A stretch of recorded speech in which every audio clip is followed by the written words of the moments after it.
Korbo bukaksini luaj mumbai Filisini sini badha kotor yok shomani shal palai jaka owati pamtirin jora phono wati manjang laino badha kotor yok shomani shal palai jaka korbo Pija ham Bidyajyoti High School ni thungno khulawo kos kawas khubai juda juda hoda hukumu ruksawi pandabo sonjajaka asak simia korbo bukhakse shak hamnogo shak najagai tongnai shak hamerangno chamung buthaitei kutiro bagjaka aro phaimanja phaikia 43 korbo Bidhan Sabha ni MLA Sanjay Manik Tripura Korbuk Bukhakste ni Tangphang Partho Das Khobai Korbuk Bukhakste SDPU Gomonjoy Riang Khobai Korbuk Amchani Hoda Okraro সকলকে জানাই ভারতের ৭৭তম স্বাধীনতা দিবসের শুভেচ্ছা।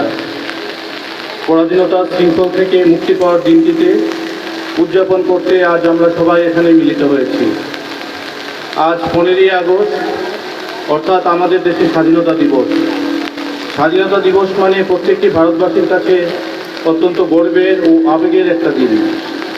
আজকের দিনে আমাদের দেশের প্রতিটি অলিতে গলিতে স্কুলে কলেজে অফিসে আদালতে গৌরবের সাথে ত্রিবর্ণ রঞ্জিত ভারতের জাতীয় পতাকা উত্তোলিত হয়। দেশপ্রেমের আবেগে ভারতীয়দের মন আন্দোলিত হয়। 1947 সালের 15ই আগস্ট ব্রিটিশদের প্রায় 200 বছর পরাধীনতার হাত থেকে আমাদের দেশ ভারতবর্ষ মুক্তি লাভ করেছিল এবং বিশ্বের মানচিত্রে একটি সার্বভৌম এবং গণতান্ত্রিক ভারতবর্ষের উন্মেষ ঘটে। স্বাধীন ভারতের প্রথম প্রধানমন্ত্রী পণ্ডিত জওহরলাল নেহেরু এই দিনে নয়াদিল্লি লালকেল্লায় জাতীয় পতাকা উত্তোলন করেছিলেন। তারপর থেকে প্রতি বছর আমরা স্বাধীনতা দিবসকে জাতীয় উৎসব হিসেবে উদযাপন করি। এই দিনটি সমগ্র ভারত জুড়ে অনেক আনন্দের সঙ্গে উদযাপন করা হয়। স্বাধীনতা দিবস আমাদের মনে করিয়ে দেয়।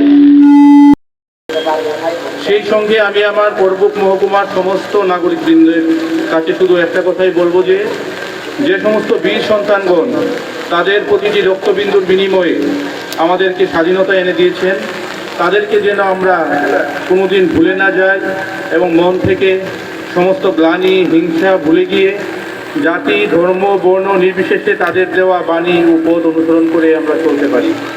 আসুন আজ এই মহান দিনে আমরা এই অঙ্গীকার করি, স্বাধীনতার পরে আমরা আমাদের মাতৃভূমিতে সমস্ত মৌলিক অধিকার পেয়েছি। আজকের এই শুভ দিনে দেশের কল্যাণের জন্য নিজের কাছে শপথ করে বলি চলুন যে আমরা সবসময় দেশের জন্য নিজেকে উৎসর্গ করব।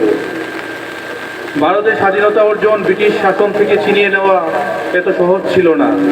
শুধুমাত্র অনুনয় বিনয়ের মাধ্যমে দাবি দাওয়া পেশ করে স্বাধীনতা আদায় করা যায়নি।